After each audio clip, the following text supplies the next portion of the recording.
File.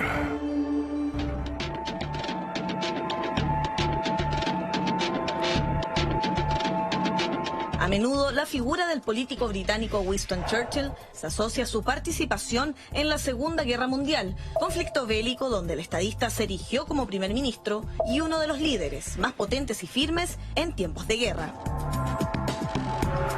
Pero las preocupaciones de Churchill no se limitaban solo a lo diplomático.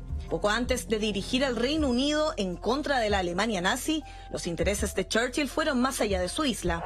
También quiso saber qué había fuera del planeta.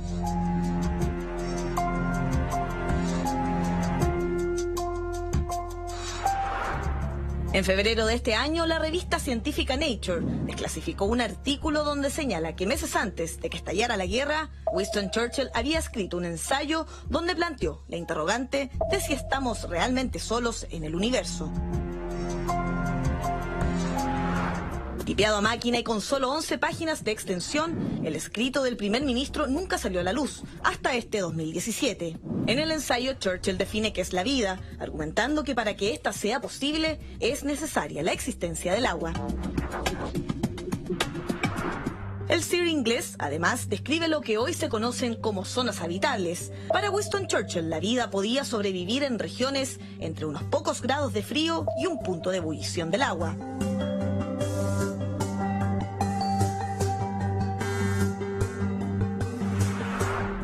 En otra de sus líneas, el líder británico reflexionó lo siguiente.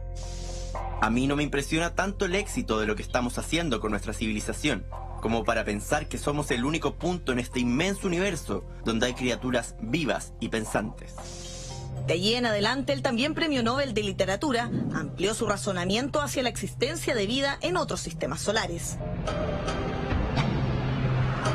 ¿Qué otras reflexiones hizo Churchill en su ensayo? ¿Fueron tan verídicas? ¿En qué principios se basó para redactar tan valioso documento? Estas y otras dudas respecto a los planteamientos de Winston Churchill las revelaremos esta noche junto a Dr. File en Mentiras Verdaderas.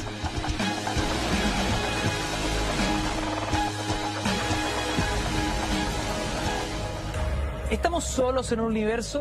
La pregunta que obsesionó a Winston Churchill justo antes de la Segunda Guerra Mundial y pregunta que a nosotros como raza humana nos sigue inquietando. Ignacio, cuando uno abre este archivo de búsqueda de vida extraterrestre, uno se tiene que remontar primero que nada al inicio de la ufología, moderna, que más o menos data de 1947 con todo el acontecimiento de Roswell, de la caída de esta nave espacial allá en Nevada, Estados Unidos, que marca un inicio. Pero desde entonces, llegado a este punto, no solamente uno tiene declaraciones contundentes de personas con autoridad en el mundo que hablan de la vida extraterrestre, sino que también hay registros. Y hoy por hoy uno tiene que decir al menos que dentro de este archivo extraterrestre, uno más o menos sabe que las razas y civilizaciones que se tienen conciencia son alrededor de unas 77 por lo menos. De esas 77, al menos 23 han visitado la Tierra. De esas 23 que han visitado la Tierra, 3, según esto, son abiertamente hostiles y amorales, y muchas de estas razas están vinculadas también con todo lo que se le llaman los reptiles.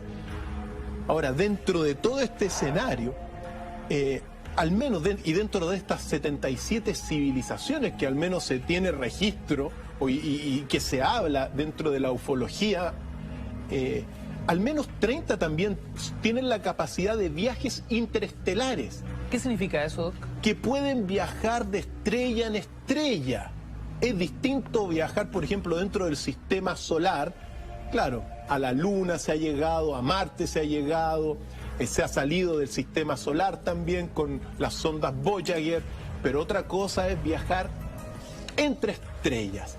La tecnología la tendrían algunas de estas civilizaciones y también, al menos de lo que uno puede extraer rápidamente como introducción, al menos 3 de estas civilizaciones extraterrestres tendrían una tecnología que es verdaderamente inimaginable por nosotros. Ahora, a todo este contexto, declaraciones de astronautas reconociendo el fenómeno OVNI, declaraciones de Paul Heyler, primer ministro de Canadá, que fue el primer político del Grupo de los Ocho que reconoció el contacto extraterrestre, entre muchos tantos, se suma ahora Winston Churchill, porque como mencionábamos en la nota introductoria, en 1939 él redactó un ensayo de 11 páginas titulado "Estamos solos en el universo", y cuando uno lee este ensayo se da cuenta que realmente era una persona muy ilustrada en todo lo que son los avances científicos, avances tecnológicos y también en la búsqueda de vida extraterrestre, a tal grado que sus postulados, que los vamos a ir al menos analizando y conociendo, prácticamente trazan un derrotero de todo lo que es la investigación científica actual de búsqueda de vida extraterrestre. Por eso, él parte con una pregunta fundamental en su ensayo, que es: ¿qué es la vida? Se trata de definir lo que es la vida. Eso es palabras mayores, Ignacio, porque la vida es un gran enigma, pero él al menos llega a ciertas conclusiones, como mencionaba en la nota introductoria. Primero, la vida que nosotros conocemos está basada y requiere del agua, que es un elemento fundamental. Este solvente universal es fantástico y es condición para la vida que nosotros tenemos. También él habla que la vida tiene la capacidad de criar y de multiplicarse. Por lo tanto, a partir de estas observaciones iniciales, él concluye que la presencia de agua en forma líquida es una visión que va a trazar todo lo que es la búsqueda de vida extraterrestre. Estábamos entonces en la definición de Churchill a partir de lo que para él es la vida, y que la fundamentaba en el agua, en la crianza, en la multiplicación. Entonces, sin agua no hay vida. Ese es el primer postulado de Churchill. Así es. Entonces, si uno se da cuenta, claro, esto lo escribió en 1939, fue ocultado durante 80 años. Ojo, que fue ocultado, ¿sabes por qué? Por temor a la reacción de la opinión pública ante los pensamientos de Churchill. Y recién hoy día se están desclasificando este documento, porque recuerda también que en 1938 ocurrió todo esta puesta en escena en radio de Orson Welles sobre la guerra de los mundos, que generó un pánico tremendo, incluso muertes. 10 años después, en 1949, se repitió el episodio de radio en una radio de Quito y que dejó la escoba. Entonces, la opinión pública hace 80 años no estaba preparada para estos temas. Claro. Hoy día sí estamos preparados y se puede hablar. Por eso, volviendo al tema de la vida, entonces, esto que traza Winston Churchill, esta idea de buscar agua, bueno, hoy día la estamos viendo en cómo el Curiosity en Marte está buscando agua y todas las misiones han descubierto agua en forma en cristales de agua en todo lo que es los polos de Marte. Pero también la luna Encelado de Saturno tiene agua, y la luna Europa de Júpiter también tiene agua. Entonces, lo que de alguna forma planteó Winston Churchill hoy día se está haciendo realidad. En este sentido fue un gran visionario. Pero aquí viene la pregunta, Ignacio, y te la hago a ti. Imaginemos que vamos al espacio. Imaginemos que vamos a la luna Europa de Júpiter. ¿Qué pasa si encontramos un robot? Un robot no terrestre. ¿Lo consideramos vida o no? Interesante pregunta, Doc. Imagínate que vamos a la estrella Alfa Centauro, a 4 años luz de distancia, y allá, donde está Próxima B, Alfa Centauri y Próxima B, encontramos en el planeta, uno de los planetas, en vez de vida, todo seco, pero unos robots. ¿Son vida esos robots, Ignacio? O sea, técnicamente no es vida, Doc, pero es concebida por algún ser inteligente. Por ¿Estás vida seguro inteligente. que no es vida, Ignacio? ¿Estás completamente seguro que un robot no es vida? Estamos hablando de inteligencia artificial, Doc. ¿Sí? ¿De mecánica? Fíjate bien, porque a partir de estos datos de Winston Churchill, pensemos en lo que está a la vanguardia hoy en día. ¿Por qué? Porque claro, Winston Churchill habla de la vida fundamentada en el agua, en la multiplicación, en la crianza, donde, por ejemplo, la célula es vida, ¿no es verdad? Los animales son vida. Pero también, si uno define esta célula de la siguiente manera: la vida es un sistema cerrado que toma elementos del entorno para su evolución, es decir, para su mejoramiento, desarrollo y adaptación, y bota sus desechos. Si uno toma esa definición de vida, es aplicable para una célula, para un ser humano, un sistema cerrado que toma elementos del entorno para alimentarse, evolucionar, para mejoramiento, desarrollo, adaptación, y tira unos desechos, es decir, esa definición calza. Pero esa definición también calza, por ejemplo, con una fábrica de robots, o con un robot como Asimo, que es el protagonista, por ejemplo, de todo el avance robótico de Japón. Un sistema cerrado que toma al mismo ser humano para su evolución, desarrollo, y bota sus desechos. Por lo tanto, Ignacio, el misterio de la vida uno lo tiene que volver a pensar, porque si es que nosotros encontramos en Alfa Centauro un robot, bajo el concepto y la definición que yo señalé, uno lo puede considerar como vida. Vida extraterrestre. Vida extraterrestre, aunque no esté fundamentada en el agua, es vida. Sistema cerrado, que toma elementos del entorno para su evolución y bota desechos.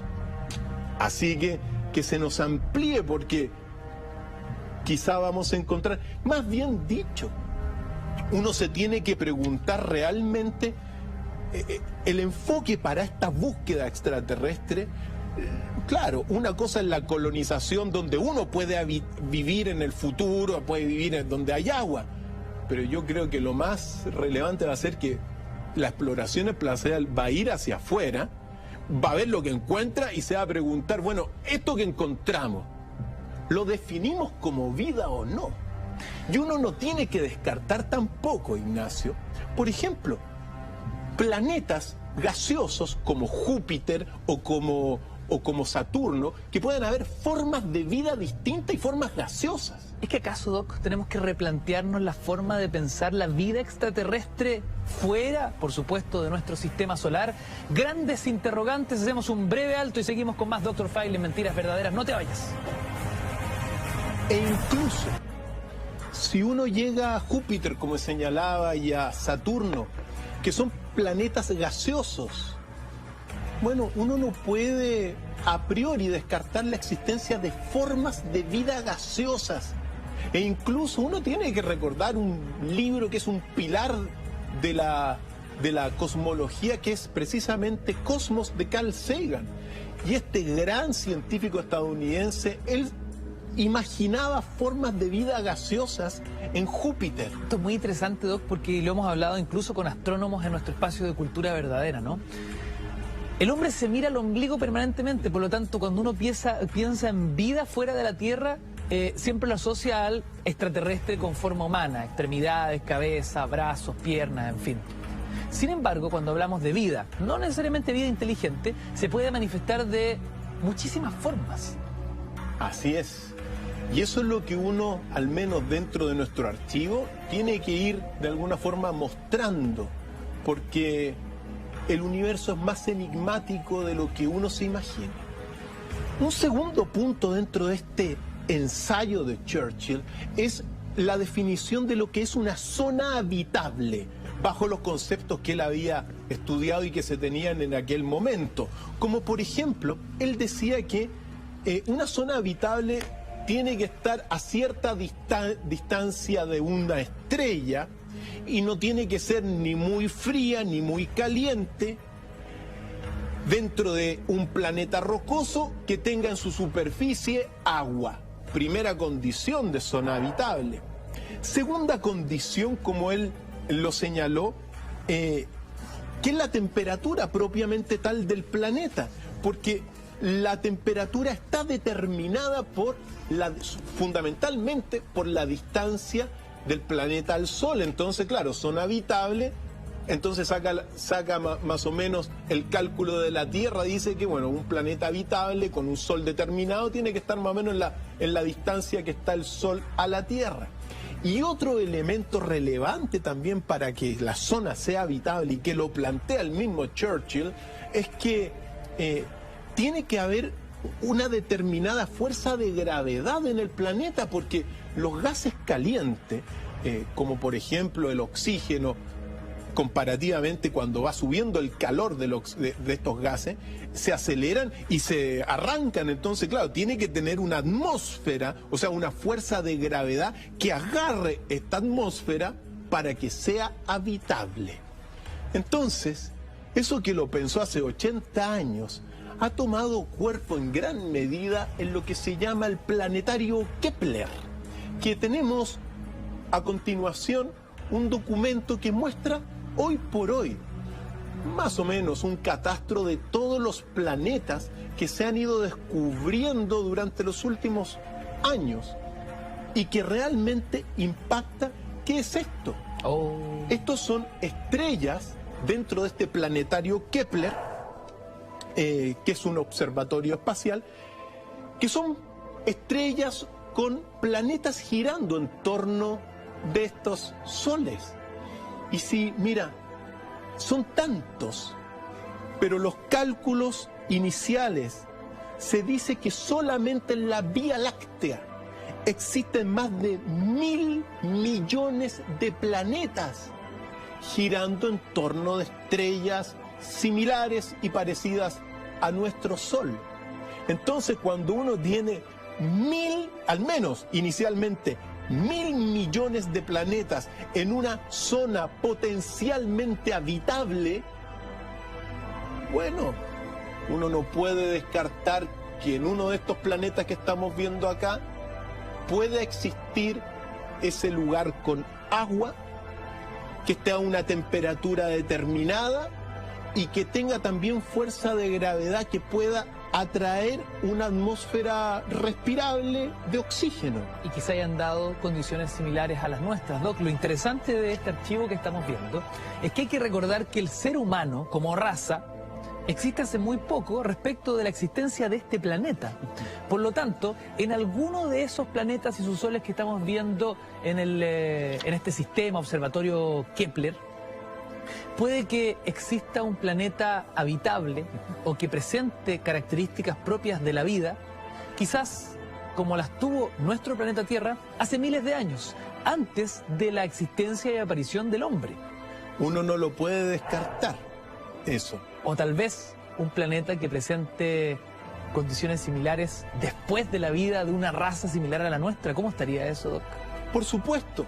Es decir, hoy día, piensa tú que al menos lo que hemos visto en pantalla recién, que son algunos de los planetas y de las estrellas con sistemas planetarios, dentro de más de 1.000 millones de potenciales planetas que tienen todo esto. Esto es muy didáctico. ¿Cómo no va a existir vida en algún lugar de lo que estamos viendo? Y ojo, que estos son resultados de observaciones que comenzaron en la década de 1990. Es recién en ese tiempo cuando aparecen los llamados cazadores de planetas con técnicas astronómicas de avanzada a poder observar, dependiendo de la gravitación de la gravitación, bueno, la presencia de planetas. Y hoy día tenemos al menos un catastro que potencialmente se puede extender a 1.000 millones de planetas solo en la Vía Láctea. Doc, quiero citar a Churchill y quiero hacerle la pregunta del $1.000.000.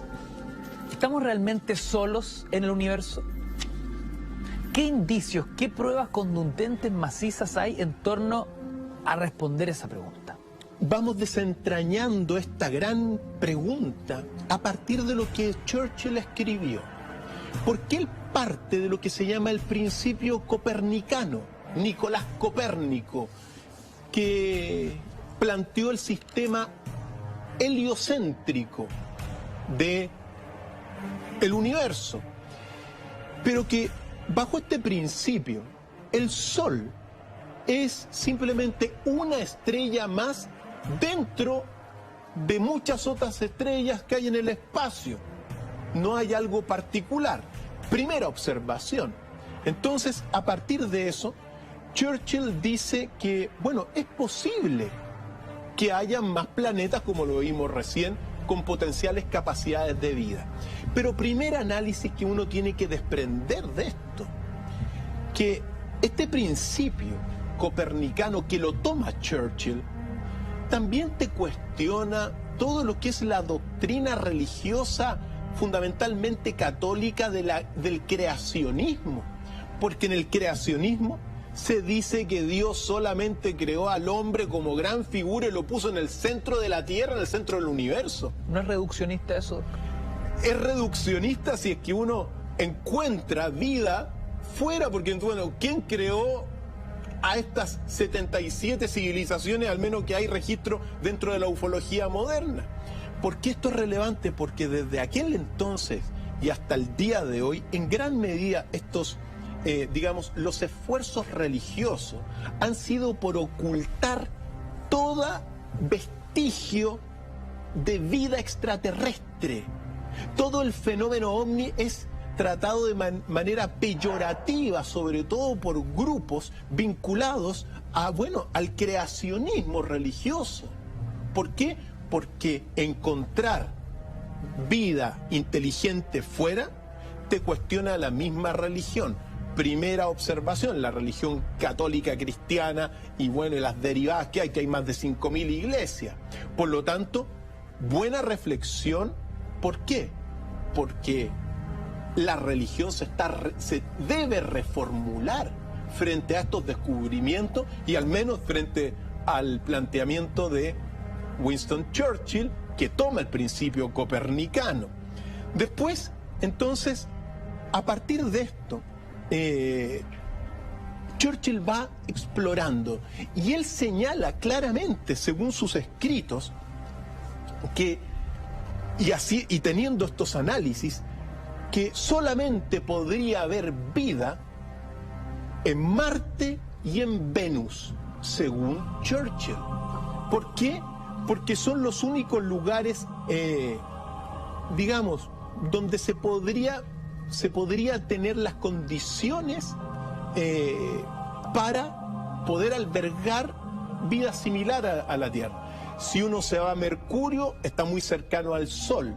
Y si uno se va a los planetas, digamos, más alejados del sistema solar, son planetas muy fríos, fundamentalmente gaseosos. Entonces pone Churchill a Marte, hace 80 años, a Marte y a Venus. Y cuando uno ve la exploración actual, es como que si Churchill le hubiera dicho tienen que ir a Marte y tienen que ir a Venus. Y uno tiene, por ejemplo, todo lo que es hoy en día la misión Curiosity, que está en Marte y que la estamos viendo en pantalla. Es alucinante, Doc. Es alucinante, buscando vida en la superficie. Se sabe que en los polos hay agua, pero en la superficie se está buscando vida. Entonces, lo mismo ha ocurrido con todo lo que es la exploración en Venus, con todo lo que es las misiones Venus Express y otras tantas que se han enviado a Venus. Entonces, es como que si de alguna forma los planteamientos de Churchill marcaron el derrotero de todo lo que es la astrobiología hoy en día, obviamente guardando las proporciones, pero así es lo que uno ve. Ahora, si nos centramos simplemente en Marte y a la pregunta ¿estamos solos en el universo? Hoy en día el robot Curiosity no ha encontrado vida en Marte, en la superficie. Pero tenemos una declaración y un testimonio de un investigador que fue, bueno, miembro de todo lo que fue el ejército de Estados Unidos, que se llama Robert Dean. Y Robert Dean, en una conferencia, desclasificó documentos sumamente intrigantes sobre la, según él, existencia de vida en Marte. Pero ojo, no en la superficie, sino que debajo de la superficie de Marte. Vamos a escucharlo y evidentemente que esta declaración forma parte del archivo extraterrestre y que la gente saque sus conclusiones en casa, pero que hable Robert Dean, que tenía una clave de acceso en aquel entonces de super seguridad. Así que veamos lo que dice. Vamos. Esta es una imagen tomada por el vehículo espacial Mariner que lanzamos hace un par de años atrás. Esta es una imagen de una instalación en la superficie de Marte. Ahora esta instalación está localizada en el Ecuador y está en la superficie. Y aquellos de nosotros que la hemos estudiado y discutido la llamamos el aeropuerto. Y yo digo esto porque está el estacionamiento. Este es el edificio de administración. Esta es la terminal principal. E imagino que debe ser una instalación muy ocupada, ¿saben? Naves viniendo y saliendo. Pero no es un aeropuerto, es más como un espacio-puerto. Está en la superficie y en el ecuador de Marte. Y si tú estás muy interesado en lanzar un vehículo desde un planeta, lo pones en el ecuador y tomas ventaja de la rotación del planeta para ayudarte en el lanzamiento de tu vehículo. Puedes tomar el momento del movimiento del planeta y eso te ayuda a elevar el vehículo. Entonces está exactamente en el ecuador, está en la superficie.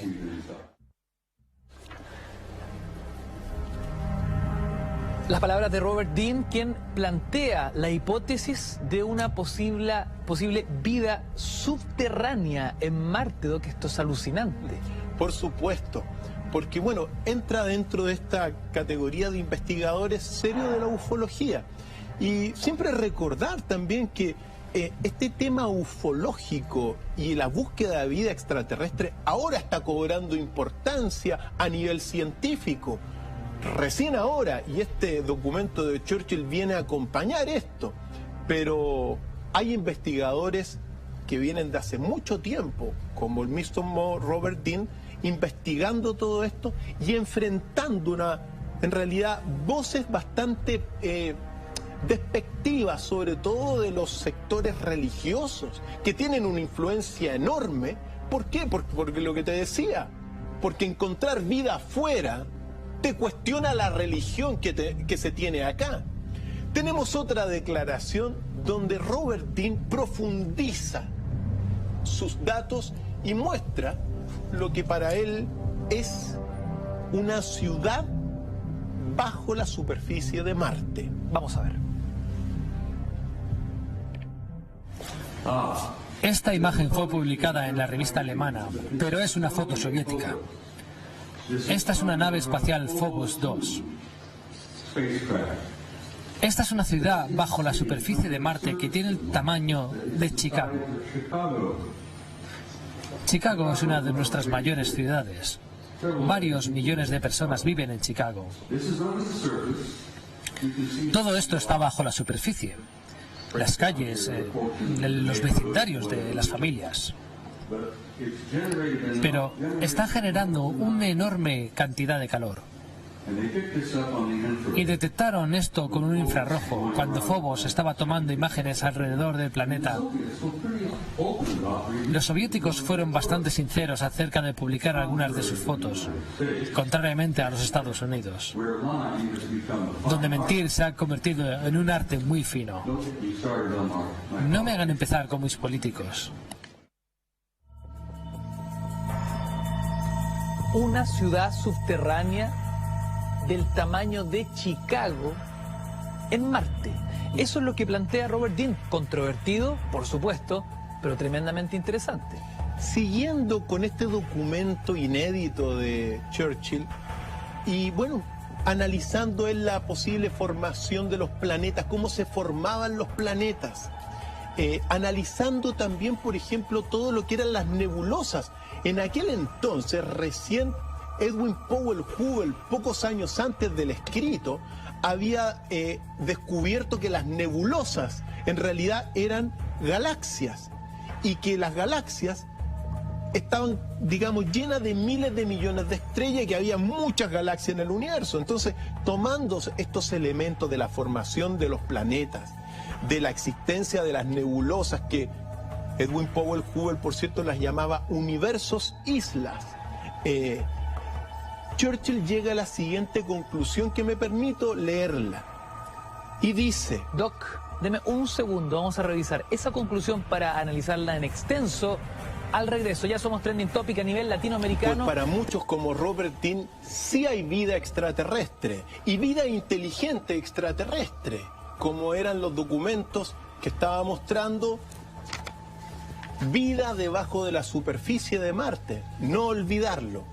Y para Churchill, me permito leer ciertas conclusiones sobre lo que él pensaba de esta búsqueda de vida más allá de la Tierra, y dice, y concluye en sus, digamos, acápites finales, él dice que una fracción de planetas extrasolares tendrá el tamaño adecuado para mantener agua en su superficie y posiblemente una atmósfera de algún tipo, y algunos estarán a la distancia adecuada de su Sol para mantener una temperatura adecuada. Y continúa diciendo, con cientos de miles de nebulosas, es decir, de galaxias, cada una con miles de millones de soles, las probabilidades son enormes de que exista un número inmenso de ellas que posea planetas cuyas circunstancias no harían imposible la vida. Pensemos lo que hubiese significado que un primer ministro de la magnitud de Winston Churchill hubiera declarado esto públicamente a Vox Populi en su momento dado. Un escándalo. Un escándalo. Pensemos si hoy día algún primer ministro, algún presidente hiciera una de estas declaraciones. Puro sentido común. Entonces, así es como va planteando cosas. Dentro de las últimas ideas que uno puede extraer del documento de Churchill es que él dice que evidentemente los viajes, ojo, él dice, viaje a la Luna va a ser posible, a Marte, a Venus, pero él lo que le inquietaba y que consideraba muy difícil eran y son los viajes hacia otras estrellas, porque ahí la cosa cambia. Si uno tiene que pensar que para viajar desde la Tierra, desde este Sol, hasta Alfa Centauro, que es la estrella más cercana, precisamente donde está Próxima B, que es uno de los sistemas que se está explorando hoy día, hay que viajar, claro, durante 4 años aproximadamente, en una nave espacial sentado, pero a 300.000 kilómetros por segundo para llegar en 4 años.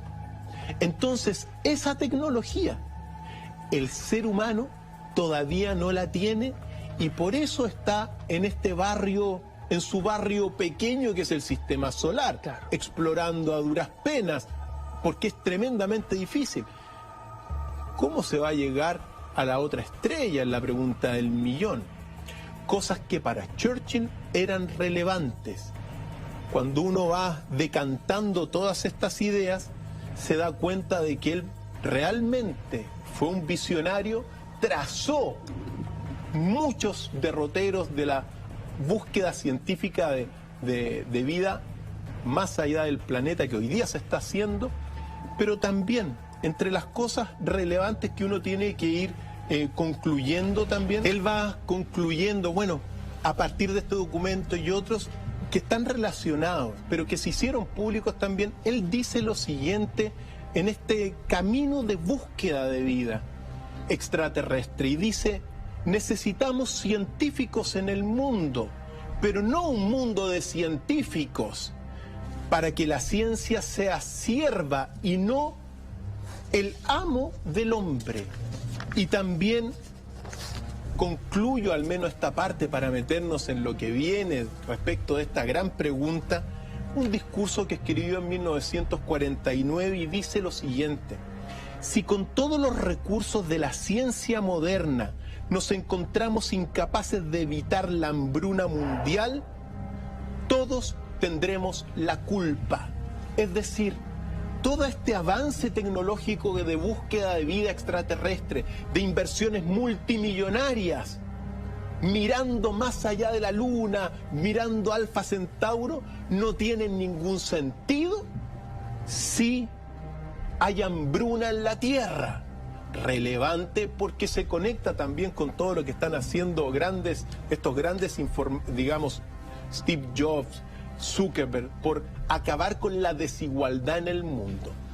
Dicho esto, Ignacio, cuando uno ve todo este discurso de Churchill, se da cuenta que de alguna forma es una base de conceptos, de ideas que hoy día se han materializado y se están materializando en proyectos bastante actuales de búsqueda de vida extraterrestre que están liderados particularmente por Stephen Hawking, por Mark Zuckerberg y también por Yuri Milner.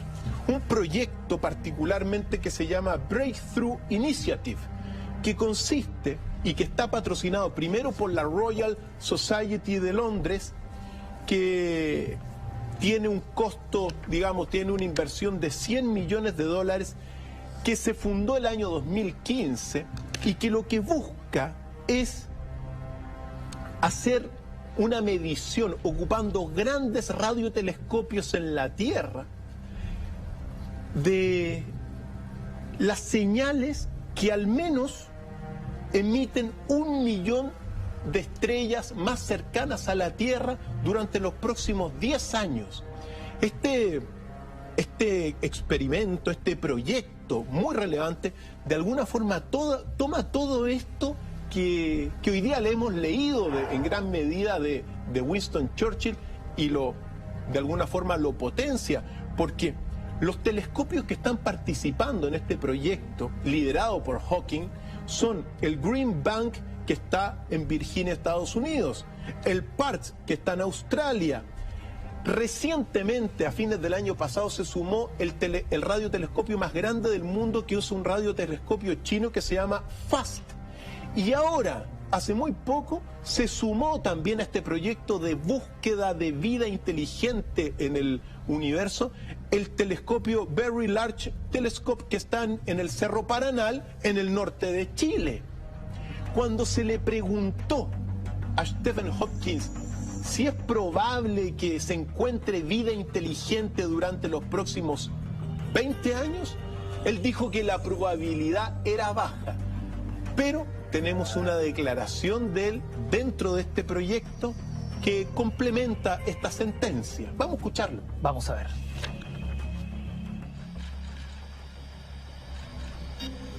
I believe what makes us unique is transcending our limits. Gravity pins us to the ground, but I just flew to America. I lost my voice, but I can still speak thanks to my voice synthesizer. How do we transcend these limits? With our minds and our machines. The limit that confronts us now is the great void between us and the stars. But now we can transcend it. With light beams, light sails, and the lightest spacecraft ever built, we can launch a mission to Alpha Centauri within a generation. Today, we commit to this next great leap into the cosmos. Because we are human, and our nature is to fly.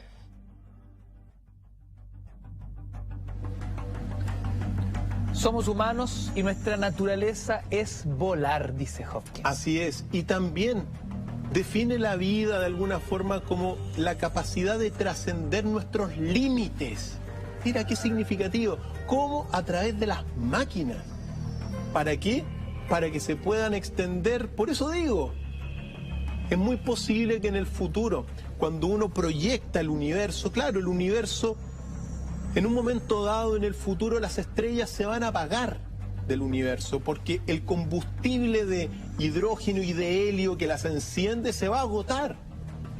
En el momento en que las estrellas en cientos de miles de millones de años más se apaguen, las condiciones del universo van a ser inmensamente hostiles para la vida que hoy día conocemos. Bueno, quizá en ese momento nuestros herederos, los que lleven el recuerdo y la memoria de lo que fuimos hoy, sean los robots, sean las máquinas y la inteligencia artificial en naves nodrizas que se van a extender en el futuro. Por lo tanto, fíjate tú, Stephen Hawking está empeñado en esto, están empeñados, aunque las probabilidades hoy día sean bajas. Ahora, centrémonos en dos sistemas que son importantísimos, porque hoy en día todo el esfuerzo que se está haciendo por parte de Occidente, particularmente del telescopio Very Large Telescope y otros tantos proyectos, están centrados en lo que es Alfa Centauro y su estrella compañera, que es Próxima B, que es la estrella más cercana al Sol. Mark Zuckerberg ha puesto también su apoyo para enviar de alguna forma naves espaciales hacia esa región, porque se ha descubierto en torno de Próxima B planetas girando en torno de esta estrella. Ahí está la gran coyuntura, Doc, porque como también lo hemos hablado con otros astrónomos, hoy el ser humano, gracias a los megatelescopios que están en el norte de Chile, además, somos técnicamente la capital mundial del avistamiento hacia el cosmos, hacia el universo, en el norte de Chile. Hoy esos astrónomos viajan por el tiempo, son capaces de ver casi hasta el origen del universo, casi hasta el Big Bang. Pero físicamente no podemos viajar. Nuestros límites son muy estrechos. Y es ahí donde están puestos los esfuerzos. En desarrollar, ojo, una tecnología que según la ufología actual solamente la tienen algunas civilizaciones. Una treintena de civilizaciones tendrían la capacidad de estos viajes interestelares.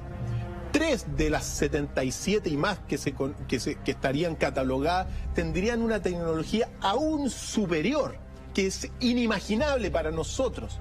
Y nosotros somos bastante jóvenes dentro de toda esta exploración. Claro.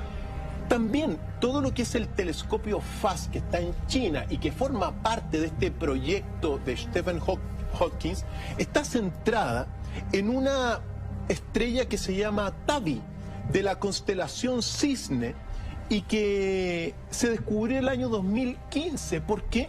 Porque emite una luz muy extraña, y lo que se está especulando es que pueda contener esa estrella que se llama Tabi una esfera de Dyson, que vendría a ser una mega estructura de paneles alrededor de la estrella utilizados para obtener recursos energéticos en un planeta que habría agotado sus recursos energéticos. En eso está de alguna forma trabajando el telescopio FAST de China. Y lo que sí vale la pena recordar ahora último es que se acaba de detectar en la supertierra GJ 1132b, en la constelación Vela, a 39 años luz, un planeta ya con una atmósfera, Ignacio. Eso es lo último que acaba de salir dentro de esta exploración. Ahora, Ignacio, entramos en la pregunta del millón. Yo creo que ya es hora de entrar en materia, Doc. Son las 0:35 y me imagino que muchos de nuestros amigos en casa, muchos de nuestros amigos en sus redes sociales, en Twitter, somos Trending Topic a nivel latinoamericano, se siguen preguntando lo que el hombre toda la vida ha intentado responder y dilucidar. ¿Ha existido alguna especie de contacto con vida inteligente extraterrestre? ¿Hay algún indicio al respecto, Doc? Antes de mostrar el registro que hemos guardado, que es uno de algunos que tengo, al menos en los archivos, uno tiene que decir que todo lo que hemos visto hasta este momento de la búsqueda de vida inteligente en el universo se basa en un principio racionalista, en la mente operando. Sin embargo, lo que vamos a ver ahora es un proyecto que está fundamentado no solamente en la mente, sino que también en el corazón, Ignacio. ¿Por qué? Porque un grupo de investigadores desprendido del proyecto SETI, después de realizar una serie de entrenamiento avanzado de conciencia, se reunieron el día 27 de enero del año 2015 en Vero Beach, Florida, Estados Unidos, en un ensayo, como decía, de meditación, de conciencia, y se le presentaron estas imágenes que estamos viendo en pantalla, que es, bajo este concepto, un contacto extraterrestre con inteligencia extraterrestre. Muy relevante porque durante este entrenamiento se juntan y ¿qué es lo que sucede? Se concentran, meditan para este encuentro y se le aparecen estas luces que estamos viendo, que es el registro fílmico de este encuentro, como decía, realizado en Vero Beach, Florida, Estados Unidos. Claro, son imágenes que parecieran una puesta de sol, como si fuesen dos soles, pero esto es en plena noche. Es muy inquietante lo que estamos viendo. Entonces, ojo, que esta es una forma como muchos grupos están teniendo contacto. Ojo, no es que haya habido mayor relación, pero sí, aparentemente, dentro de estas civilizaciones y razas que están presentes en la Tierra, hay algunas que no son hostiles, evidentemente, la gran mayoría, y que se comunican con los hombres en niveles vibratorios superiores, donde uno tiene que estar en un estado meditativo mucho más elevado que el que uno ocupando sola la mente. Entonces, ¿por qué digo esto? Porque este registro es un canal que se está explorando y que ha tenido éxitos increíbles. Yo en mi poder, no lo traje hoy día, tenemos otros documentos que han ocurrido de contactos similares en todo lo que es Argentina, en el Cerro Uritorco, donde a través de unos mantras aparecen estos luces que son el registro de vida inteligente presente en la Tierra, Ignacio. Pero este ingreso y este contacto no se hace solamente con la mente, se hace con la coherencia entre el corazón y la mente, elevando un nivel vibratorio de toda nuestra aura, que estos seres lo captan, Ignacio, y se manifiestan. Es apenas un primer inicio todo esto. Estamos recién, de alguna forma, en una punta de iceberg de todo lo que es el contacto. Pero como siempre hemos dicho, la vida repleta el universo. Lo que pasa es que nosotros nos tenemos que ir preparando, no solamente a nivel mental, sino que también a nivel espiritual para el contacto y para darnos cuenta que en el universo hay dimensiones superiores a las cuales se puede acceder no solamente con la mente racionalista y materialista, sino que con estos experimentos como lo realizaron este grupo desprendido del SETI en Vero Beach, Florida, Estados Unidos, el 27 de enero de 2015, donde las dos luces que veíamos se manifestaron de las 9:10 a las 9:15 de la mañana de aquel día. Contacto ha habido, Ignacio, según estos documentos.